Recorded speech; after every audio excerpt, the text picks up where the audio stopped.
नमस्कार दोस्तों। Law of one यानी एक का कानून, या कह लीजिए एक का ज्ञान, या कह लीजिए एक के तरीके, यह उसके सत्र 51 का दूसरा भाग है। दोहराया जाता है कि इस किताब द्वारा दी गई सभी सूचनाएं और जानकारियां आप जान भी सकते हैं, मान भी सकते हैं, नज़रअंदाज भी कर सकते हैं और नकार भी सकते हैं, क्योंकि यह आपकी स्वतंत्र इच्छा या फ्री विल है, जो कि एक अनंत रचयिता द्वारा आपको दी गई है। एक बात और कही जाती है कि लॉ ऑफ वन पूरी तरह से सभी के लिए फ्री है। यदि कोई इकाई या व्यक्ति इसको निजी स्वार्थ के लिए इस्तेमाल करे तो वह उसकी व्यक्तिगत जिम्मेदारी होगी।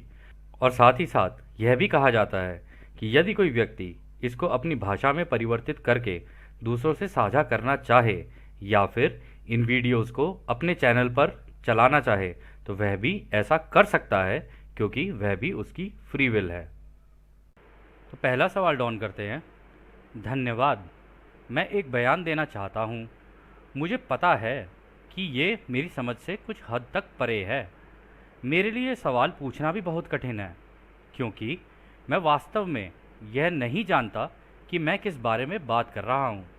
लेकिन मुझे ऐसा लगता है, और आप मुझे बता सकते हैं कि मैं इस बयान में कहाँ गलत हूँ, कि हमारे पास 7 शरीर होते हैं।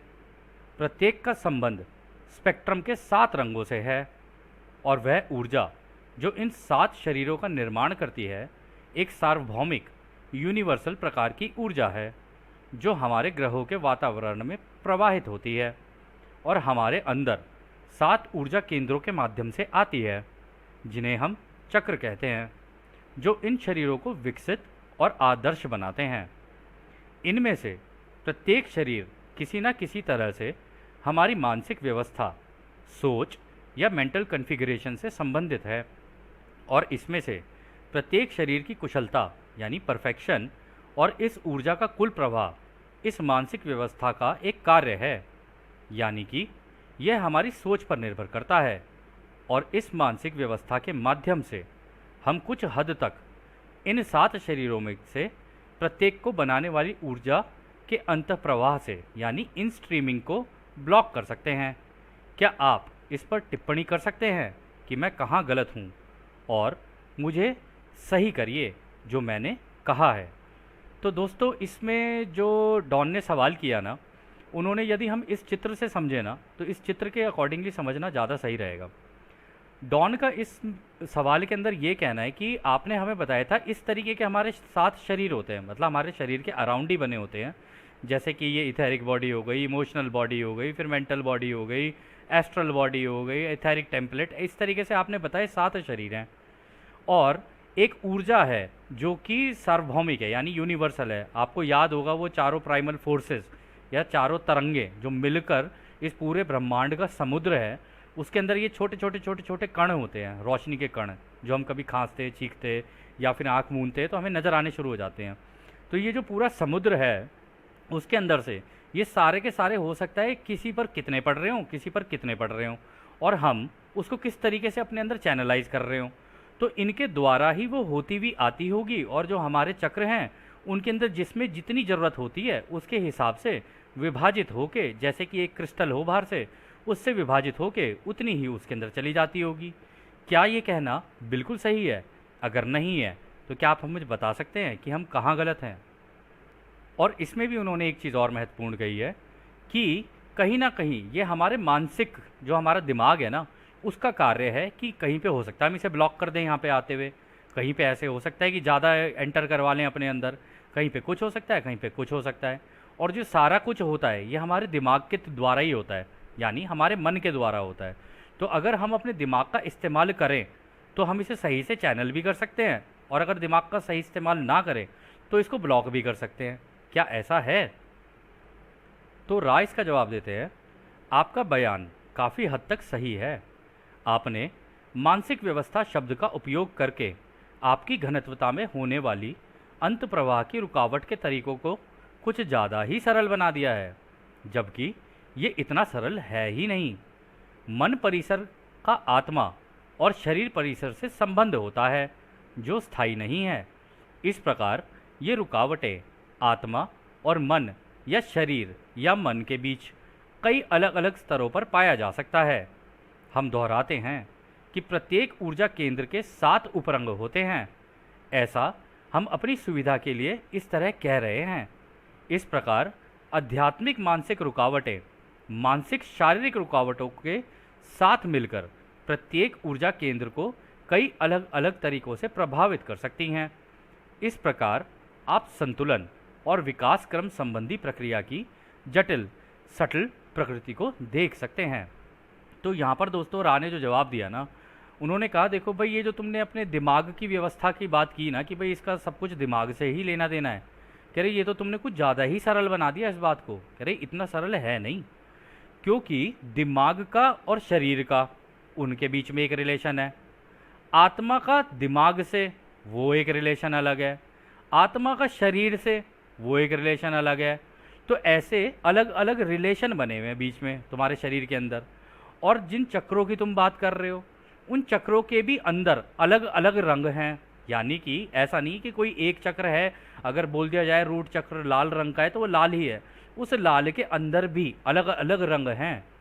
और उन अलग अलग रंगों को अगर तुम देखोगे ना तो कहाँ पर किसका कितना इम्पैक्ट पड़ रहा है ना, जब ये रोशनी की ऊर्जा जब आप अपने अंदर इंस्ट्रीम कर रहे होते हो तो ये कहाँ पर कितनी चैनल हो रही है ना, ये ऐसे कहा नहीं जा सकता कि तुम ये सोच लो कि हाँ भाई लाल वाले में केवल लाल वाली ही जाएगी, या आप ये कहो कि भाई जो ऑरेंज वाला है उसके अंदर ऑरेंज ही जाएगी। ऐसे नहीं होता है।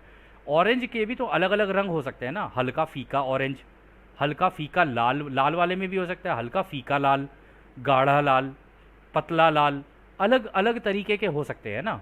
तो कह रहे इस वजह से हम तुम्हें कह रहे हैं कि इनके अंदर ये जो रुकावटें होती हैं ना, उनका कारण जो होता है ना कि कहाँ पर कितनी पड़ रही है ना ये रोशनी, ये डिपेंड करता है कि तुम्हारे मन का शरीर के साथ, यानी मन यानी दिमाग का शरीर के साथ, और तुम्हारा दिमाग का आत्मा के साथ, और तुम्हारी आत्मा का दिमाग के साथ, और आत्मा का शरीर के साथ कैसा रिलेशन है।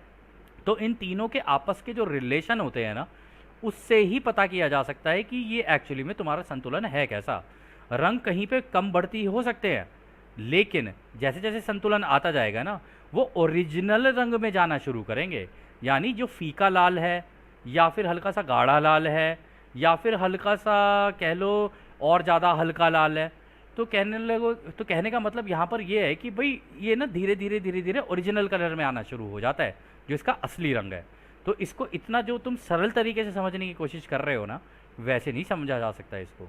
ये अलग अलग लेवल पे होती हैं चीज़ें। तो खैर अगला सवाल फिर डॉन करते हैं। मैं इस बारे में निश्चित नहीं हूँ कि ये सवाल पूछने के लिए आगे और मार्ग मौका देगा या नहीं देगा, और ये लाभदायक होगा या नहीं होगा। हालांकि मैं यह सवाल पूछूंगा क्योंकि मुझे ऐसा लग रहा है कि यहाँ संभवतः एक संबंध है। Secret of the great pyramid किताब के पीछे इजिप्ट के चित्रों या कार्यों के प्रतिरूप यानी कॉपीज़ हैं। कुछ चित्रों में दिखाया गया है कि कुछ लेटी हुई इकाइयों के ऊपर परिंदे उड़ रहे हैं। क्या आप मुझे बता सकते हैं कि यह क्या है, और क्या इसका रा से कोई संबंध है? तो दोस्तों यहाँ पर जो डॉन ने सवाल किया ना, उन्होंने कहा कि मैंने किताब पढ़ी थी secret of the great pyramid, उसके अंदर ना, या कह लो उसके अंत में, किताब के एंड में कुछ चित्र दिए हुए हैं। उन चित्र में जैसे हमें ममीज़ वगैरह होती हैं ना, कह रहे उस तरीके के कुछ इकाइयाँ हैं जो लेटी हुई हैं। ठीक है, लोग लेटे हुए हैं, उनके ऊपर ना कुछ परिंदे उड़ रहे हैं। अब वो परिंदे क्या हैं क्या नहीं है दोस्तों, हमने भी चेक नहीं किया है, आप चाहें तो चेक कर सकते हैं, ये आपकी स्वतंत्र इच्छा है। तो वो कह रहे हैं उनके ऊपर कुछ परिंदे उड़ रहे हैं। तो क्या आप हमें ये बता सकते हैं कि इसका आपसे यानी रा से कोई संबंध है? तो रा इसका जवाब देते हैं, ये चित्र जिनके बारे में आप बोल रहे हैं, उन सभी चित्रों में से कुछ ऐसे हैं जिसमें हमारी सीख को तोड़ मरोड़ दिया गया था। इसमें हमने मृत्यु की अवधारणा को आगे प्रवेश द्वार के अगले अनुभव के रूप में बताया था। विकृतियाँ उन विचारों में थी जिसका संबंध तथाकथित मृत मन शरीर आत्मा परिसर के साथ होने वाली प्रक्रियाओं की प्रकृति से था। यानी कि मृत्यु के बाद होने वाली प्रक्रियाओं को तोड़ मरोड़ दिया गया था और इसे अलग तरीके से बताया गया था। आपकी धारणा में इसे नॉस्टिक की विकृति यानी डिस्टॉर्शन ऑफ द नॉस्टिसिज्म कहा जा सकता है, अर्थात ऐसा विश्वास जिससे कोई ज्ञान और एक उचित स्थिति प्राप्त कर सकता है यदि वो सावधानीपूर्वक इसे अपनी गतिविधियों, विचारों और प्रतीकों के माध्यम से समझे और उस पर जोर दे। यानी कि यदि वो उनके रीति रिवाजों को माने तो उसे मृत्यु के बाद ज्ञान और अच्छी स्थिति प्राप्त करने का मौका मिल सकता है। तो दोस्तों यहाँ पर जो रा ने मोटी मोटी बात कही ना, उन्होंने कहा कि देखो ये जिन चित्रों के बारे में और ये ऊपर जो पंछी उड़ रहे हैं उनके बारे में जो तुमने पढ़ा ना, कह रहे देखो हमने जो बताया था ना इसको भी वहाँ पर भी तोड़ मरोड़ दिया गया। हमने तो तुम्हें ये बताया था कि ये जो मृत्यु होती है ना, ये मृत्यु वास्तविकता में होने का मतलब ये है कि अब तुम अगले अनुभव के लिए तैयार हो रहे हो। यानी कि जैसे एक वीडियो गेम में होता है ना कि भाई एक स्टेज ख़त्म हो गई, आप उसको खेलते खेलते मर गए, अब मरने के बाद आप दोबारा आपकी क्या कहते हैं आपके पास और चांसेस हैं, अब आप उनको लोगे और फिर दोबारा खेलने के लिए आओगे। तो हमने उस तरीके से बताया था, मतलब रा ने उस तरीके से बताया था कि भाई मृत्यु का मतलब ये नहीं है कि गेम ओवर हो गई है। मृत्यु का मतलब ये है कि इस स्टेज पर तुम इसी लेवल तक पहुंच पाए हो, अब इसके बाद तुम्हें अगले लेवल के लिए तैयारी करनी है, ठीक है। लेकिन जो तुम्हारी धारणाएं और जो तुम्हारे रीति रिवाज थे उसमें इस तरीके से बताया गया कि भाई ये व्यक्ति तो गया, अब तो गया, ये निकल गया, आत्मा का इसका परमात्मा के साथ मिलन हो गया है और ये सारी चीज़ें हो गई हैं।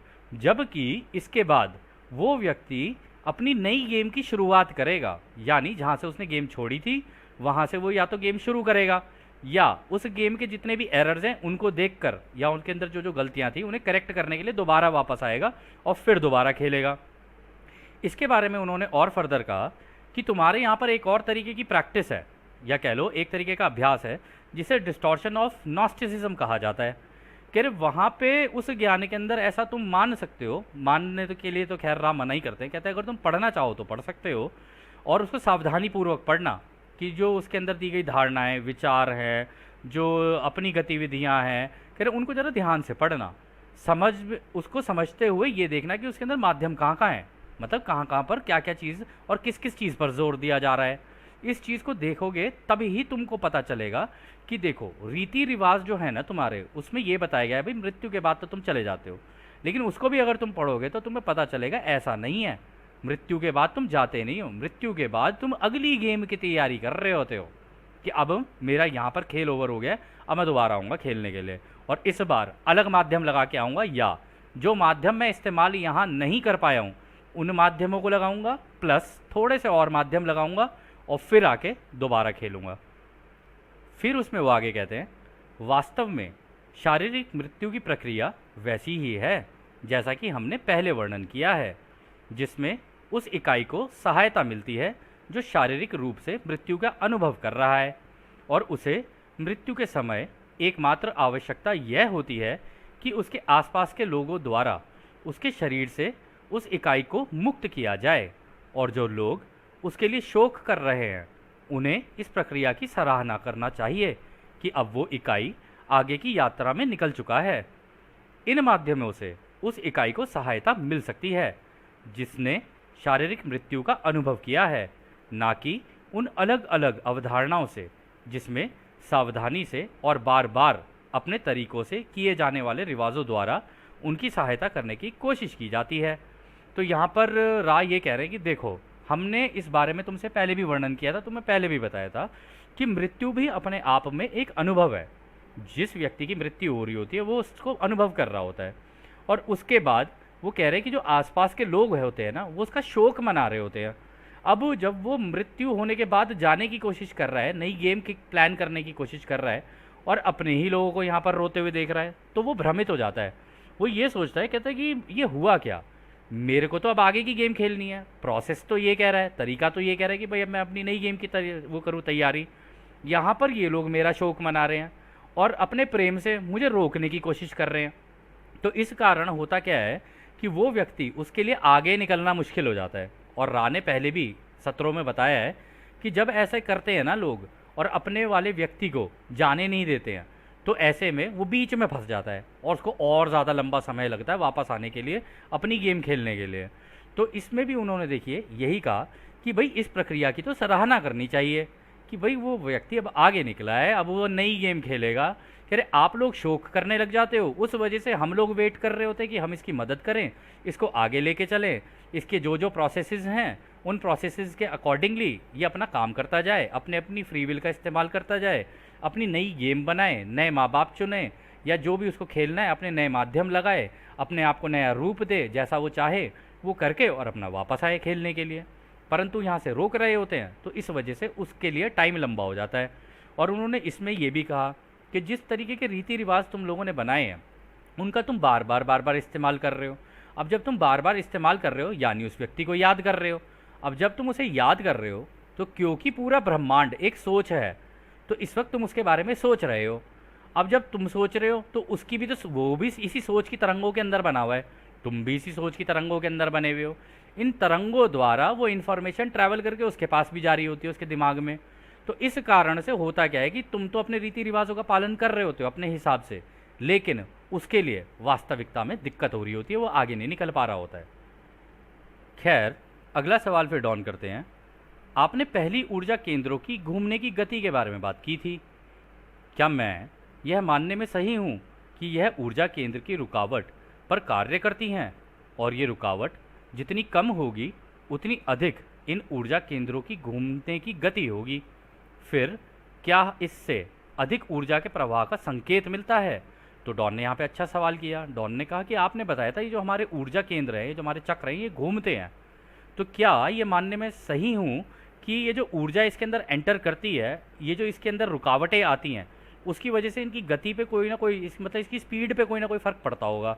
क्योंकि इधर से इन स्ट्रीमिंग हो रही है, ऊर्जा अंदर जा रही है, चक्रों के अंदर भी घुस रही है, ठीक है। और जो आपको याद होगा वो कुंडलिनी वाला जो सेशन था जो रा ने बताया था, उसके अंदर कुंडलिनी कैसे वो एक दूसरे को काटती है और सही जगह पे आने की कोशिश कर रही होती है, सही पोजीशन पे आने की कोशिश कर रही होती है। तो अगर ये प्रॉपरली नहीं जाएगी ये ऊर्जा, तो ये अपना काम प्रॉपरली नहीं कर पाएगी और अपने असली रंग वाले उसके अंदर जो आपका वो है चक्र है उसके अंदर नहीं एंटर हो पाएगी। और अगर ज़रूरत से ज़्यादा हो गई तो भी नहीं हो पाएगी। तो उससे इसकी जो गति होती है या तो वो तेज़ हो जाएगी या धीरे हो जाएगी। क्या ऐसा कुछ होता है? और अगर ऐसा होता है तो क्या इससे हमें क्या अपने अंदर जो ऊर्जा का प्रवाह हो रहा होता है, जो ऊर्जा हमारे अंदर जा रही होती है, क्या उसके संकेत मिलते हैं? तो राय इसका जवाब देते हैं, आप आंशिक रूप से सही हैं। पहले 3 ऊर्जा केंद्रों में इस ऊर्जा को पूरी तरह से खोलने से घूमने की गति पैदा होगी।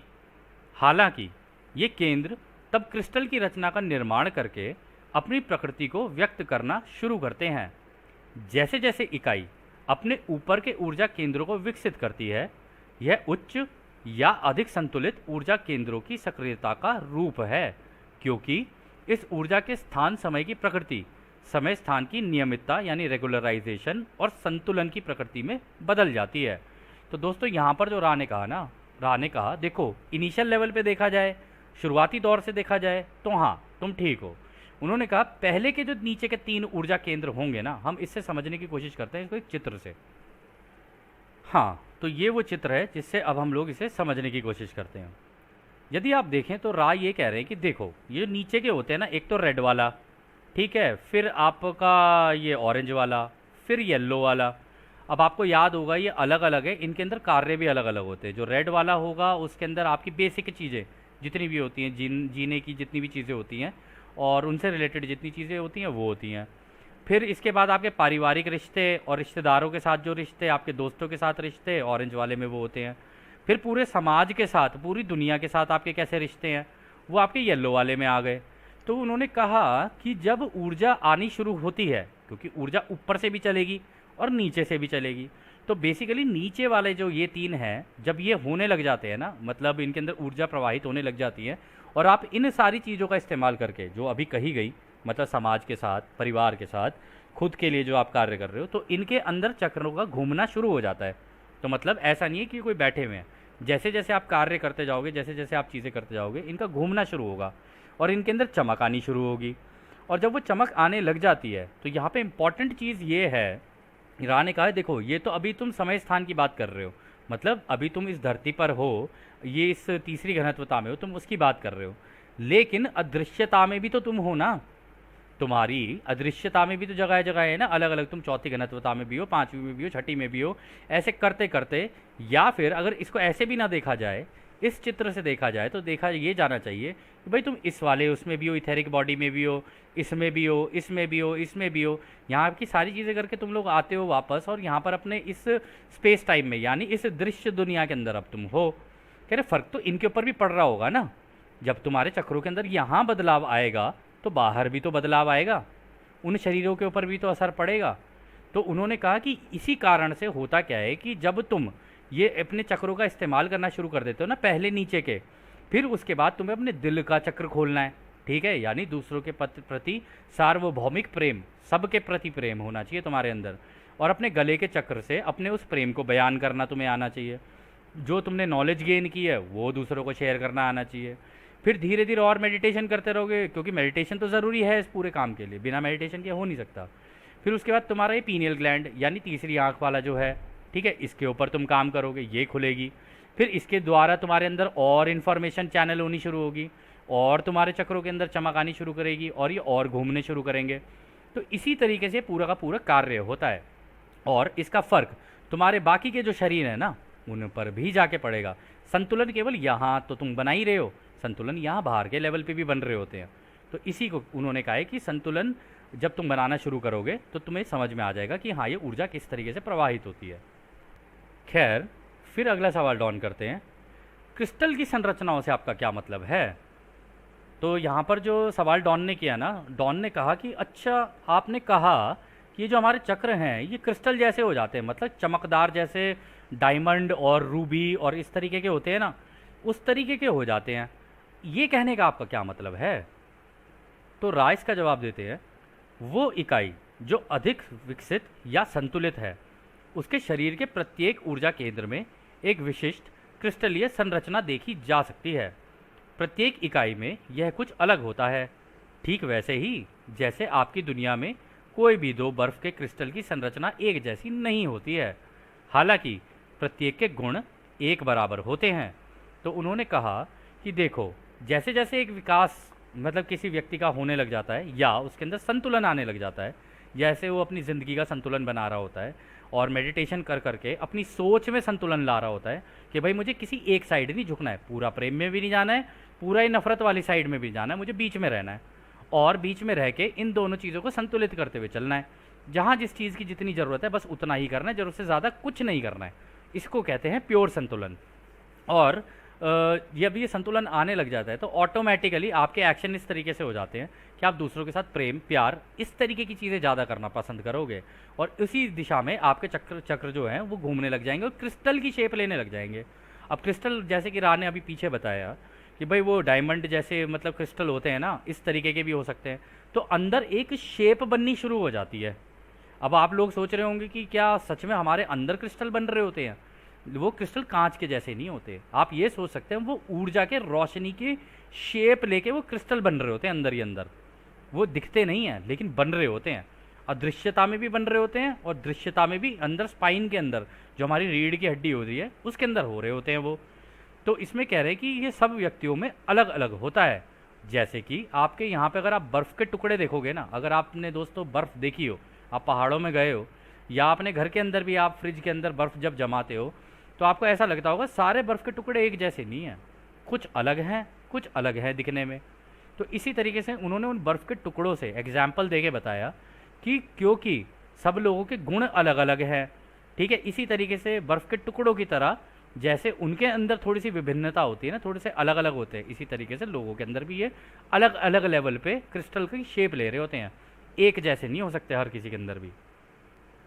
फिर वो आगे कहते हैं, लाल ऊर्जा केंद्र अक्सर उस पहिए के आकार का होता है जिसकी तिलीय चक्र स्पोक्ड व्हील्स होती हैं। तो दोस्तों इसको समझने के लिए हमें ये वाला चित्र देखना पड़ेगा। आप इस चित्र को देखेंगे तो वो कह रहे हैं जो आपका रूट का जो चक्र होता है ना, आप इस चित्र को अगर थोड़ा सा ध्यान से देखें, आप इसमें देखेंगे आपका रूट चक्रा जो है, जो सबसे नीचे वाला है, वो कुछ कुछ इस तरीके के चक्र की तरह होता है। लेकिन अगर आप इसको देखें कि भाई वो इस तरीके का पीला, इस तरीके के रंग और ये सारे होते हैं, नहीं, वो भी क्रिस्टल की शेप में ही होता है, यानी कि रोशनी का क्रिस्टल होगा बना हुआ, फिर इस तरीके का होता है, वो रूट चक्रा हो जाता है आपका। फिर वो आगे कहते हैं, नारंगी ऊर्जा केंद्र उस फूल के आकार की होती है जिसकी 3 पंखुड़ियाँ होती हैं। तो यहाँ पर उन्होंने कहा, अगर अब तुम अपने सेक्रल चक्रा को देखोगे, उससे ऊपर वाले चक्रा को, जिसको ऑरेंज चक्रा भी कहते हैं, हर धर्म में अलग अलग कहते हैं, खैर तुम उसको देखोगे तो उसकी शेप कुछ इस तरीके से होगी। 3 पंखुड़ियाँ होंगी उसकी, एक लेफ्ट, एक ऊपर और एक राइट। और अगर आप इसे गौर से देखोगे तो ये एक पिरामिड की शेप का ही है। खैर इस तरीके का तुम्हारे अंदर वैसा चक्र बन जाएगा, ठीक है, इस तरीके की शेप लेने लग जाएगा। लेकिन क्रिस्टल, आप ये दोबारा कह रहे हैं हम, वैसे मत सोचना कि भाई वो क्रिस्टल जो है कोई हार्ड क्रिस्टल है, नहीं, वो रोशनी का है। वो रोशनी का, अगर आप इस पूरे इस इमेज को देखो, इसको क्या कहते हैं, इस फूल की पत्ती को देखो, तो आप ये सोच सकते हैं, अपनी सोच में इमेजिन कर सकते हैं कि भाई ये पूरी रोशनी की है और इस तरीके का रूप ले चुकी है मेरी स्पाइन के अंदर। इस तरीके से होता है ये। फिर वो आगे कहते हैं, पीला केंद्र फिर से एक गोल आकार के तारे के जैसा होता है जिसके कई किनारे होते हैं। तो इसको आप दोस्तों इस तरीके से देख सकते हैं, सोलर प्लेक्सिस चक्रा के बारे में बात हो रही है यहाँ पे, कि अगर आप इस चक्र को देखें ना, आप देखें बीच में बड़ा सा गोला है, इसके बाहर इतने सारे ये इसके वो निकले हुए हैं, दिखने में ये तारे जैसा ही है, लेकिन तारे को हम लोग मतलब ज़्यादातर दिखाते हैं तो उसके 5 बना देंगे, एक लेफ्ट बना देंगे, एक ऊपर बना देंगे, एक राइट में बना देंगे, दो एक इस कोने पे बना देंगे राइट वाले पे, एक लेफ्ट वाले कोने पे बना देंगे। लेकिन यहाँ पे वो कह रहे हैं ये जो तीसरा वाला होता है ना, वो होता एक तारे की तरह ही है, लेकिन उसके अंदर बहुत सारे ऐसे निकले होते हैं स्पोक्स। तो इस तरीके से अगर आप इमेजिन कर सको अपनी मेडिटेशन के अंदर भी, तो आप इनको उन मेडिटेशन के अंदर जाके विजन में जाके इसको चेक करके और इसको क्रिस्टलाइज कर सकते हो। ये विजुअलाइजेशन की एक टेक्निक होती है और मेथड भी होता है। फिर वो आगे कहते हैं, हरे ऊर्जा केंद्र को कभी कभी कमल के आकार का कहा जाता है। इस क्रिस्टलीय संरचना के नोक पॉइंट्स की संख्या इस केंद्र की क्षमता पर निर्भर होता है। तो यहाँ पर अब उन्होंने बात की भाई हमारा हार्ट चक्रा, ठीक है, उस पर कैसे होते हैं। अब इस हार्ट चक्र की इमेज में आप देख रहे होंगे कमल के फूल हैं बहुत सारे। पहला देखेंगे अलग है, दूसरा देखेंगे अलग है, तीसरे ने थोड़ी अलग शेप ले रखी है, चौथा अलग, पांचवा अलग, छठा अलग दिख रहा है, सातवां अलग दिख रहा है, आठवां अलग दिख रहा है, नौवां अलग दिख रहा है, लेकिन है तो सारे कमल के फूल ही। लेकिन किसका हार्ट चक्रा कितना ज़्यादा खुला हुआ है ना, ये शेप ऑटोमेटिकली इसकी पंखुड़ियाँ उसके हिसाब से उसके अंदर बढ़ती चली जाएंगी। जितना उसका दिल का चक्र दूसरों के लिए प्रेम और सद्भावना से और दूसरों के प्रति सहानुभूति का होगा, उतनी ज़्यादा पंखुड़ियाँ इसमें खिलने लग जाएंगी और ये भी क्रिस्टल की शेप ही आपके अंदर ले लेगा। इसलिए आपने कभी रेनबो बॉडी एक्सपीरियंस सुना हो तो आप देखेंगे कि मतलब हार्ट से ही एक ना रोशनी सी निकलनी बाहर शुरू हो जाती है और वो कमल का फूल सा बन जाती है, और कमल का फूल सा बन जाता है उसके आसपास, और फिर वो बूम करके एकदम से निकलती है और जाके आसमान में एक रेनबो की शेप ले लेती है। वो रेनबो बॉडी होने का एक्सपीरियंस यही होता है कि उसके जितने भी ये पंखुड़ियाँ हैं ना, मैक्सिमम जितनी हो चुकी थी ना वो सारी हो चुकी हैं, और सारी होने के बाद अब वो उसके अंदर की रोशनी का कमल का फूल पूरा बाहर आ चुका है। ये ज़रूरी नहीं है आप तीसरी घनत्वता में करो, हो सकता है चौथी में भी कर सकते हो, आप पाँचवीं में भी कर सकते हो, छठी में भी कर सकते हो, ये आपके ऊपर है निर्भर। तीसरी में भी, तीसरी घनत्वता में भी कई लोगों ने ये चीज़ अटेन की हुई है, कई असेंडेड मास्टर्स हैं जिन्होंने ऐसा किया है। फिर वो आगे कहते हैं, नीला ऊर्जा केंद्र शायद 100 किनारे के होते हैं और इसमें काफ़ी कौंधता हुआ चमकीलापन, ग्रेट फ्लैशिंग ब्रिलियंस होता है। तो यहाँ पर अब वो आ गए थ्रोट चक्रा पे। थ्रोट चक्रा को भी आप बिल्कुल वैसे ही देख सकते हैं जैसे आपने तीसरा चक्रा देखा था अपना सेक्रल चक्रा, लेकिन इसके अंदर चमक कुछ बहुत ही ज़्यादा आ जाती है। इसके ये जो स्पोक्स हैं, इसके ये जो कांटे निकले हुए हैं ना साइड से, या कह लो इसके जो कुछ मुंह निकले हुए हैं इसके साइड से, कहते ये भी बहुत सारे हो सकते हैं, लेकिन इसकी जो चमक होती है ना वो बहुत ब्रिलियंट होती है। तो आप उस तरीके के व्यक्ति का पता चल जाएगा, आपको उसके मुख से निकली हुई वाणी ना, उससे आपको समझ में आ जाएगा कि इसके गले में कितनी ब्रिलियंस है। अगर उसकी बात को सुन के आपके दिल को एक तसल्ली सी मिल रही है ना, और उसकी बात या उसकी आवाज़ सुन के आपको एक शांति सी मिल रही है, तो इसका मतलब उसका थ्रोट चक्रा बहुत ही तेज़ी से चमक रहा है। वो जब बोल रहा है तो बड़े शांति से और बड़े संतुलन के साथ आपको अपनी बात रख रहा है या रख रही है, और आपके अंदर वो अपने अंदर जाते हुए आप देखेंगे कि आपको एक सांत्वना सी, एक अंदर से एक शांति सी महसूस हो रही है। परंतु इसका जो संतुलन होता है वो ये होता है कि इसको भी ज़रूरत से ज़्यादा इस्तेमाल करोगे तो आप सामने वाले को डिसबैलेंस कर दोगे। सामने वाले को उतना ही देना है जितना उसने पूछा है। अगर ये संतुलन कोई बना लेता है तो इसमें ज़बरदस्त चमक आ जाती है। फिर इसके आगे रहा कहते हैं, इंडिगो केंद्र कम चमकीला केंद्र है। कई लोगों में ये बेसिक त्रिकोण के आकार का या तीन पंखुड़ी वाले आकार का होता है।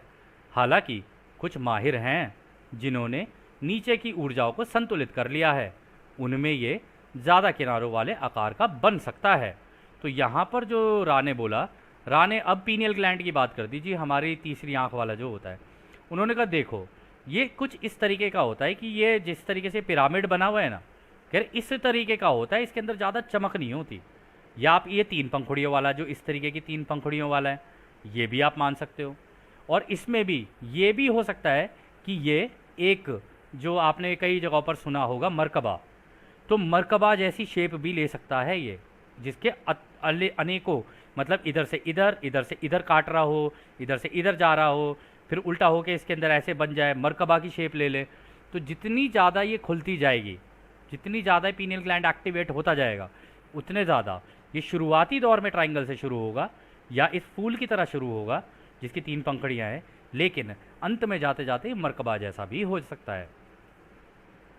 फिर आखिरी उसके लिए वो बोलते हैं बैंगनी ऊर्जा केंद्र सबसे कम परिवर्तनशील है और कभी कभी इसे आपकी धारणा में 1000 पंखुड़ियों के रूप में बताया गया है, क्योंकि यह मन शरीर आत्मा परिसर की संपूर्णता यानी टोटैलिटी का जोड़ है।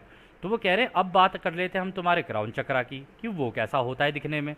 वो कह रहे क्राउन चक्रा तुम्हारा लगभग कुछ इस तरीके का होगा, जैसा आप अभी इस चित्र में देख रहे होंगे, कुछ इस तरीके का होगा। उसमें अनंत बहुत सारी पंखुड़ियाँ हो जाएंगी, बीच में इस गोला सा होगा और बहुत सारी पंखुड़ियाँ हो जाएंगी, क्योंकि जितनी चीज़ें तुम्हारे अंदर, जितने क्रिस्टल्स की फॉर्मेशन तुम्हारे अंदर हुई है ना, ये सारे के सारे इनका जो गठजोड़ है, इनका जो सम है, या कह लो इनका जो कह लीजिए अनुभवों के हिसाब से भी देखा जाए या मेडिटेशन के हिसाब से भी देखा जाए, आपने जो चमक आई आपके इन चक्रों के अंदर और इनके अंदर जो क्रिस्टल बने, उन सब का जो टोटल गठजोड़ होगा ना, वो दिखने में कुछ इस तरीके का होगा। ये तुम्हारे सर के ऊपर होगा। इसी के द्वारा हमें पता चल जाता है कि तुम्हारा संतुलन कितना हुआ है। तो खैर अगला सवाल डॉन करते हैं। अभी अभी मुझे इंडिगो केंद्र में कुछ महसूस हो रहा है। यदि यह केंद्र पूरी तरह से सक्रिय है और इसमें बिल्कुल भी रुकावट नहीं होती है, तो क्या मुझे वहाँ कुछ भी महसूस नहीं होगा? तो उन्होंने सवाल सही पूछ लिया। उन्होंने कहा कि अभी ना अभी मुझे मेरे इंडिगो, इसमें जो मेरा ये तीसरी आंख वाला है, कह रहे इसके अंदर कुछ महसूस सा हो रहा है। कह रहे कि अगर ये पूरी तरीके से सक्रिय हो जाए, यानी पूरी तरीके से एक्टिवेट हो जाए, तो क्या इसके अंदर बिल्कुल भी किसी तरीके की रुकावट नहीं होती है, या मुझे वहाँ पर कुछ भी महसूस नहीं होगा? इन दोनों में से क्या हो सकता है वहाँ पे? तो रा कहते हैं यदि इस प्रश्न का उत्तर दिया जाता है तो यह भ्रम कन्फ्यूजन के कानून का उल्लंघन होगा। तो यानी कि रा ने कहा है भाई ये तो तुम्हारी खुद की आज़ादी का उल्लंघन करवा रहे हो तुम हमसे ये वाला पूछ के कि तुम्हारे साथ क्या हो रहा है। ये तो तुमको अपनी मेडिटेशन के अंदर जाके खुद चेक करना है ना कि मेरे साथ हो रहा है तो क्या हो रहा है। आपने दोस्तों कई लोगों से देखा भी होगा, हमसे भी कई लोग पूछ लेते हैं कि मेरे साथ ऐसा हो रहा है, आप बता सकते हैं ऐसा क्यों हो रहा है? मेरे साथ वैसा हो रहा है, आप बता सकते हैं मेरे साथ कैसा क्यों हो रहा है? हम कोशिश करते हैं कि हम आपको ना बताएं, कभी कभी कुछ बता देते हैं, अगर वो अनुभव हमारा खुद का हुआ होगा तो हम आपको बता देते हैं, लेकिन वास्तविकता में वो आपकी आज़ादी का उल्लंघन है। जब भी कोई इस तरीके की चीज़ हो तो उसको एक सवाल बनाकर अपनी मेडिटेशन में बैठ जाना चाहिए कि मेरे साथ ये हो रहा है तो ये क्यों हो रहा है। और जब आप उस क्यों वाले सवाल के पीछे जाओगे ना, तो आपको आपकी मेडिटेशन में ही या तो विजन्स के द्वारा या कुछ शब्दों के द्वारा, या हो सकता है उसी जगह पे कुछ फड़फड़ाहट, या किसी भी अलग तरीके से आपके साथ अनंत तरीके हैं, उन अनंत तरीकों में से किसी भी तरीके से आपके साथ आपको इसके जवाब मिल जाएंगे। तो इसे बाहर दूसरों से पूछना, अपनी आज़ादी दूसरों के हाथ में दे देना होता है। तो रा ने यही कहा कि देखो ये तो तुमने अपनी आज़ादी हमें खुद ही दे दी, हम चाहे तो कुछ भी बोल दें, क्या तुम मान लोगे हमारी बात? ऐसे थोड़ी ना होता है, ये तो तुम्हारी लर्निंग है, खुद सीखो ना। खैर फिर अगला सवाल डॉन करते हैं। भौतिक शरीर की मृत्यु के तुरंत बाद आपने कहा था प्राथमिक सक्रिय शरीर इंडिगो है, और आपने कहा कि यह रूप निर्माता फॉर्म मेकर है, ऐसा क्यों है? क्या आप इसका जवाब दे सकते हैं? तो उन्होंने कहा कि आपने मुझे बताया था कि मृत्यु के तुरंत बाद हम लोग इस इंडिगो बॉडी में चले जाते हैं, सबसे पहले ये बाहर वाली जो है, ठीक है, आपको याद होगा ये इंडिगो बॉडी, ये जो फॉर्म मेकर होता है कहाँ पर होता है? ये होता है हमारी जो गैलेक्सी है उसके सेंटर में। अब आप सोच रहे हो कि लेकिन ये तो मेरे बाहर बना हुआ है। हाँ, आपके बाहर बना हुआ है, लेकिन इसका डायरेक्ट कनेक्शन आपके उसके अंदर होता है, क्या कहते हैं, गैलेक्सी के सेंटर के अंदर, तो आप तुरंत जब ये शरीर त्यागते हो ना, सबसे पहले वहीं पहुंचते हो, क्योंकि आप बने वहीं से हो, निकल के वहीं से आते हो। और इसी के अंदर वो कह रहे हैं कि ये तो फॉर्म मेकर वाली बॉडी है ना, क्या इसी की बात कर रहे हो आप? तो राइस का जवाब देते हैं, यह इस सत्र का अंतिम पूरा सवाल होगा। इंडिगो बॉडी को बुद्धिमान ऊर्जा के रूप में देखा जा सकता है, यानी कि यह बुद्धिमान ऊर्जा का बना होता है। यह सूक्ष्म जगत यानी माइक्रोकॉज्म यानी लोगोज में होता है। मन, शरीर, आत्मा, परिसर की संपूर्णता, टोटैलिटी की बुद्धिमान ऊर्जा अपने अस्तित्व को अनंत बुद्धिमानी या रचयिता से खींचती है। रचयिता को समझने के लिए इसे दोनों में यानी स्थूल जगत यानी मैक्रोकॉज्म और सूक्ष्म जगत यानी मैक्रोकॉज्म में समझना ज़रूरी होता है। जैसा कि हमने कहा है, इसकी दो प्रकृति होती हैं, ठहरी हुई पोटेंशियल और गतिज काइनेटिक। ठहरी हुई अनंतता बुद्धिमानीता होती है, यानी कि यही सब कुछ है, ऑल दैट देयर इज़। तो यहाँ पर देखिए दोस्तों, रा ने बड़ा प्यारा क्लियर कर दिया। रा ने कहा कि देखो, इसको ना तुम बुद्धिमान ऊर्जा के रूप में देख सकते हो। अगर तुम इस बॉडी की बात करो अपनी, ये जो बाहर वाली बॉडी है, तो तुम ना ये इन रोशनी के कणों से बनी होती है, ये तुम्हारे आसपास होती है। इसलिए जब तुम्हें क्या कहते हैं अचानक से अपने आसपास तुम्हारे रोंगटे से खड़े हो रहे हैं, कुछ हो रहा है, तुम्हें पीछे से बन्नाहट सी हो रही है, सर के ऊपर कुछ हो रहा है, तो ये जो ऊर्जा है ना, ये वहीं से चल रही होती है। लेकिन वास्तविकता में जो इसका ओरिजिन है ना, जहाँ से ये निकली है, ये निकली है उस गैलेक्सी के सेंटर से। और जब कोई व्यक्ति मरता है तो सीधा ही वहाँ पर जाता है। उन्होंने कहा सूक्ष्म जगत, ये जो सूक्ष्म जगत होता है ना, ये वहीं गैलेक्सी के सेंटर में यानी लोगोज में, रा ने क्लियर कर दिया, वो लोगोज के अंदर होता है। और वो कहते हैं वहीं पे तुम्हारी टोटैलिटी यानी तुम्हारा टोटल सेल्फ वहीं पर ही होता है। और वहाँ पर जब आप इसके अंदर चले जाते हो, तब ये सारी चीज़ें ना आप अपनी बुद्धिमानिता या अपनी सारी ये जो ऊर्जा खींच रहे होते हो ना, ये अनंत रचयिता से खींच रहे होते हो। यानी इसी अंधेरे के अंदर अगर हम उसको देखें, उस इमेज को देखें, एक बार उस इमेज से समझने की कोशिश करते हैं। जी हाँ, चलिए अब इस इमेज को देखने की कोशिश करते हैं। आप यहाँ पर सेंटर में लोगोज देख रहे हैं, एकदम रोशनी के बने हुए, है ना। बट ये जो लोगोज बने हैं, ये रोशनी कहाँ से आई, ये भी तो सोचने वाली बात है ना। इसी अंधेरे के अंदर अगर आप राइट साइड में देख लें, लेफ्ट में देख लें, कहीं पर भी देख लें, तो इसी हवा के अंदर ना वो रोशनी के कण कण हैं, इस अंधेरे के अंदर भी।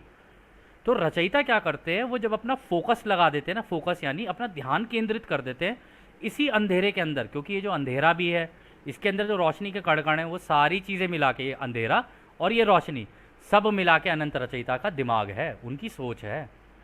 इसी सोच को जब वो एक जगह पर केंद्रित करते हैं ना, तो वो कण कण कण कण कण कण बाहर से चलने शुरू होंगे और यहाँ जाके बीच में इकट्ठा हो जाएंगे। तो यहाँ इसी अंधेरे से खींच खींच के वो यहाँ पर ले आते हैं। और जैसे जैसे फोकस लगता रहता है, ये लोगोज का निर्माण हो जाता है। और जब ये जो लोगोज है, ये बनते हैं आपका ऊर्जा केंद्र, जहाँ पर जाके ये आपके टोटल सेल्फ हैं। ये भी रचयिता के जितने ही शक्तिशाली होते हैं, क्योंकि इनको रचयिता ने आज़ादी दे रखी होती है, सब कुछ दे रखा होता है, अपनी पूरी पावर दे रखी होती है। हमारे जितने अनुभव हैं वो इनके अंदर जा रहे होते हैं। पहले हमारे सूरज के अंदर जा रहे होंगे, सूरज से यहाँ जा रहे होंगे इनके अंदर, ये इन्हीं तरंगों के द्वारा इसी अंधेरे के अंदर से होते हुए अनंत रचयिता की इस इंफॉर्मेशन सिस्टम के अंदर होते हैं। अगर आप वास्तविकता में इसको पूरे को देखेंगे, तो ये अपने आप में एक इंफॉर्मेशन या जानकारी का सिस्टम है कि आपसे जानकारी सूरज पे गई, सूरज से इनमें गई, इनसे इन्हीं तरंगों के द्वारा इसके अंदर फैलते फैलते पूरे ब्रह्मांड में फैल गई। तो यानी कि आपकी जानकारी पूरे ब्रह्मांड को है। और इस जवाब में जो उन्होंने कहा, कह रहे कि मृत्यु के तुरंत बाद व्यक्ति निकल के सीधा इसके अंदर जाता है, और इसके अंदर जाके ये ही जो ऊर्जा है, इसी का निर्माण करके अपने आप को एक शेप दे रहा होता है, अपना एक रूप बना रहा होता है। जैसे हमने बताया था वो खांचा है, खांचे के अंदर इसी ऊर्जा को डाल रहा होता है वो। लेकिन ये ऊर्जा कंटिन्यूसली कहाँ से आ रही होती है, इसी अंधेरे से खिंच खिंच के यहाँ पर आई होती है। और उसके अंदर की जो बुद्धिमानिता है, यानी उसके अंदर की जो जानकारी है, वो इसी अंधेरे से इन्फॉर्मेशन जानकारी की तरह उसको मिल रही होती है। तो यहाँ पे वो सारी जानकारियाँ इकट्ठी जब उसको मिल रही होती है ना, उसके हिसाब से उसका इस्तेमाल करके वो अपने आप को एक रूप दे रहा होता है। इसी तरीके से जब वो अपने आप को रूप दे देता है, फिर वो अपना ग्रह चुनता है, अपना ग्रह चुनेगा, अपनी सारी चीज़ें, माँ बाप चुनेगा, दोस्त चुनेगा, सारी चीज़ें अपने माध्यम लगाएगा, सब कुछ करके फिर उस ग्रह पे दोबारा जन्म ले लेगा। ये इसी तरीके से चलता है पूरा सिस्टम। फिर इसमें आगे भी वो एक चीज़ कहते हैं, स्वतंत्र इच्छा दोनों हम सभी के रचयिता और सह रचयिता के रूप में हम सभी में अनंत बुद्धिमानिता के साथ ठहरी हुई होती है, जिसमें इच्छा शक्ति होती है।